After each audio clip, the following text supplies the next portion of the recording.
Welcome to this explainer. Today, we're zeroing in on Chapter 5 of our source material, which covers a highly critical but honestly often overlooked window of time. I'm talking about the exact moment a traffic stop concludes. Your heart is probably pounding, your hands might still be gripping the steering wheel, but what you do after the officer walks away is just as important as what you say during the encounter. Ultimately, it's what's going to protect your future. So, picture this. The flashing lights are finally off, the officer has driven away, and you're just sitting there alone in your car. The stakes right now are incredibly high, and believe it or not, your memory of what just happened is already starting to fade. What you do in the next 30 minutes could literally decide your legal future. Are you ready? All right, let's dive right in and look at the exact chronological roadmap we're going to follow. We'll be covering receiving your citation, facing a potential arrest, documenting the encounter, seeking legal counsel, and finally, unpacking your constitutional toolkit. Section 1, receiving your citation. We're starting with the most common outcome of a traffic stop, the moment the officer returns to your window and hands you a ticket. When they hand it over, just accept the ticket politely. A simple, "Thank you, officer," is plenty. No extra commentary is needed. But before you even think about putting your car in drive, look at the citation and mentally run through this checklist. You really need to verify the spelling of your name, confirm your license number, check the vehicle information, and validate the date, time, and location. Why? Well, imagine getting a ticket for a blue Honda when you actually drive a red Toyota. Technical errors on this document can sometimes serve as a vital legal defense if you decide to contest the ticket later. Now, here's a massive misconception that honestly blew my mind when I first dug into this. So many drivers hesitate, or they actually argue, when asked to sign a ticket because they think they're admitting guilt.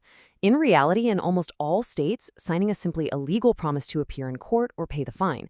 It is absolutely not an admission of guilt. In fact, refusing to sign a citation can get you arrested right on the spot. So just sign it, take your copy, and save your arguments for the judge. Section 2, facing potential arrest. Let's shift gears to a situation where the stakes change dramatically, a stop that escalates into a formal arrest. This is where you need to have an exact, unambiguous mantra memorized. The absolute second you realize you're being taken into custody, you must clearly state, "I wish to remain silent. I want to speak with an attorney." You've got to use those precise words. Partial statements, hedging, or saying something like, "Maybe I should talk to a lawyer." That is not going to protect you during a custodial interrogation. Be direct and be crystal clear. Okay, once you've invoked your rights, follow 3 distinct steps. First up, physical compliance is mandatory. Allow yourself to be handcuffed and transported without resistance. Fighting back on the side of the road is only going to add severe criminal charges, like obstruction to your record. And remember, physical compliance does not equal legal concession. Second, keep invoking your rights. And third, keep in mind that during transport, officers might try to engage in friendly, casual conversation with you. Do not take the bait. It's a legitimate interrogation tactic designed specifically to get you talking.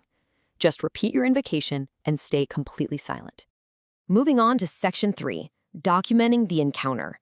Whether you get a standard ticket or face a serious arrest, your brain is under immense stress right now, which naturally segues into the absolute necessity of documentation. You might sit there thinking you're going to remember everything perfectly, but research on eyewitness memory proves that our recall degrades incredibly fast under stress. At 0 minutes, your adrenaline is absolutely pumping.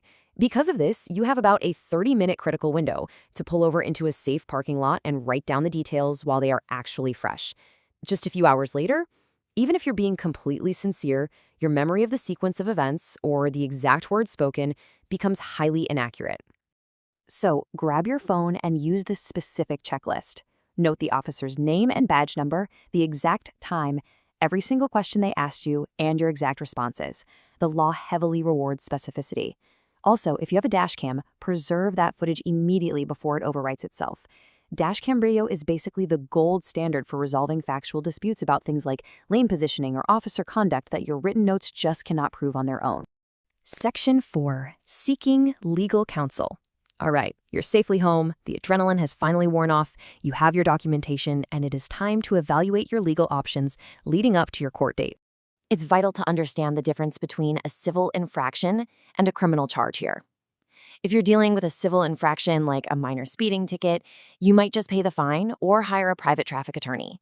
There is no constitutional right to a free appointed lawyer for civil issues. But If you're facing criminal charges, like a DUI, reckless driving, or driving on a suspended license, the Sixth Amendment guarantees you a public defender if you can't afford one. If you need it, exercise that right without hesitation. When you finally sit down with your lawyer, you've got to be entirely honest. Hand over all those notes and the dashcam footage you gathered. Attorney-client privilege is absolute. It protects even the most uncomfortable or embarrassing facts about your encounter. And here's a little insider truth. A surprise popping up in the middle of a courtroom is infinitely more damaging to your case than an embarrassing fact disclosed to your lawyer in private. They can only defend you against what they know, so give them everything. Finally, Section 5, your constitutional toolkit. To wrap up this explainer, let's look at the foundational framework that protects you during every single phase of this aftermath. First up is the Fourth Amendment, which protects you against unreasonable searches and seizures. Unless an officer has a warrant or probable cause, they actually need your voluntary consent to search your vehicle. This is exactly why you must always establish a clear verbal record by stating, "I do not consent to a search," even if the officer proceeds anyway. That verbal record is what your attorney will use to try and suppress illegally obtained evidence later on. Next is the Fifth Amendment, your protection against self-incrimination. This guarantees your right to remain silent. What's crucial to take away from this is that exercising this right is never an admission of guilt. It's a powerful constitutional shield designed to stop you from inadvertently creating ambiguous or contradictory statements under immense pressure. Your silence can't be used against you in court, but your words absolutely can. And building right on top of that is the Sixth Amendment, guaranteeing your right to counsel in criminal proceedings. This ensures you never have to navigate a complex, intimidating legal system all by yourself. As we talked about earlier, you activate this right alongside your Fifth Amendment protections by stating you wish to speak with an attorney the exact moment an arrest happens. So if we distill all the core concepts from Chapter 5 down, we're left with 6 universal takeaways. Stay calm to prevent escalation, cooperate safely with physical commands, know your constitutional rights, speak carefully because every single word counts, document everything the exact moment the stop ends, and seek legal advice to navigate the aftermath. These 6 principles unify the infinite variations of traffic stops into one highly effective strategy for safely protecting your legal future. And that brings us to our final thought. The preparation you do today is the protection you'll have tomorrow. Asserting your rights politely and firmly isn't about being difficult. It's the fundamental act of an informed citizen participating in the legal system exactly as intended. Your rights exist whether the officer acknowledges them or not. The only question left is, will you be ready to use them?